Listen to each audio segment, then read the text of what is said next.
सिंह और सीपीआई के संबंधों का एक बड़ी दिलचस्प बात आपको बताऊं, आप सब जानते भी हैं उस बात को कि भगत सिंह का जब लाहौर कॉन्स्पिरेसी केस चल रहा था लाहौर में, उसी समय कम्युनिस्टों के खिलाफ मेरठ कॉन्स्पिरेसी केस मेरठ में चल रहा था।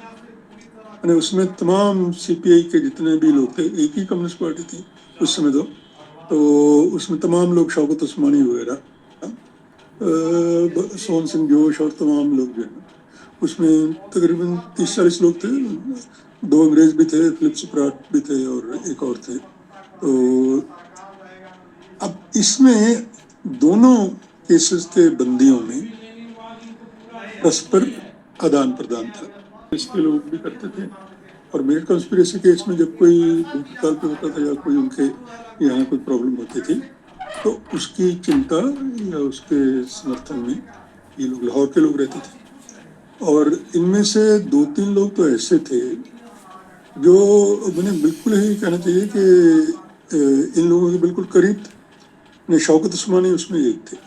शौकत उस्मानी के बारे में 2 लोगों ने साफ तौर पे, शौकत उस्मानी ने अपने संस्मरणों में भी, और विजय कुमार सिन्हा के बारे में जो उनकी पत्नी ने किताब लिखी है, the revolutionary quest for sacrifice, और खुद शौकत उस्मानी की किताब, और खुद वीरेंद्र सिंधु जो भगत सिंह की भतीजी है, उनकी किताब युग दृष्टा भगत सिंह और उनके मृत्युंजय पुरखे, दोनों में ये स्पष्ट उल्लेख किया गया है कि क्योंकि शौकत उस्मानी जो कम्युनिस्ट इंटरनेशनल थी उसमें भारत के प्रतिनिधि थे और वो अक्सर मॉस्को जाते रहते थे।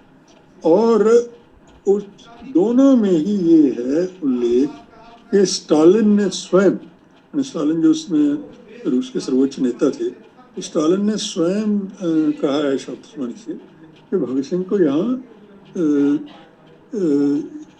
यूनिवर्सिटी ऑफ द ईस्टर्न टाइलर्स में, मॉस्को में, क्योंकि वो यूनिवर्सिटी ऑफ द ईस्टर्न टाइलर्स जो मॉस्को में बनाई थी वो एफ्रो एशियन कंट्रीज के लिए ही बनाई थी, जो लोग अपने कॉलोनियलिज्म के खिलाफ संघर्ष कर रहे थे अपने अपने देश में। अफ्रीका में भी संघर्ष चल रहे थे, एशिया में संघर्ष चल रहे थे। एक बात तो इससे यही साफ होनी चाहिए कि भगत सिंह खाली उस तरीके के नेशनलिस्ट नहीं थे जिसका दूसरे देशों से कोई ताल्लुक ना हो। तो मैंने, और कम्युनिस्टों का तो खैर साफ ही ये है कि इट्स कम्युनिस्ट इंटरनेशनल। तो ये संदेश जब मिला उनको तो दोनों ने ये कहा है कि चलो, वो तो एक संयोग की बात हुई कि शौकत उस्मानी गिरफ्तार हो गए मेरे कॉन्स्पिरेसी केस में, तो वो बात वहीं पे अटक गई। लेकिन ये भगत सिंह ने कहा था उनसे, क्योंकि भगत सिंह और विजय कुमार सिन्हा इन दोनों के लिए कहा था, क्योंकि विजय कुमार सिन्हा बहुत प्रबुद्ध थे उनके साथियों में से, दोनों Eastern University of the Eastern Toilers Moscow में जाएं, प्रवेश करें, वहां से ट्रेनिंग लेके फिर वापस आए और फिर अपना आंदोलन करें। तो दुनिया के बहुत सारे अफ्रीका के जो लोग हैं, गदर पार्टी के 80 लोग खुद उसमें ट्रेनिंग ले रहे थे, जिन्होंने बाद में आके कीर्ति अखबार शुरू किया जिसमें भगत सिंह ने काम किया। और सोहन सिंह जोश उसके एडिटर हुए, लेकिन सोहन सिंह जोश बाद में उसमें मेरठ कॉन्स्पिरेसी केस में भी अरेस्ट हुए।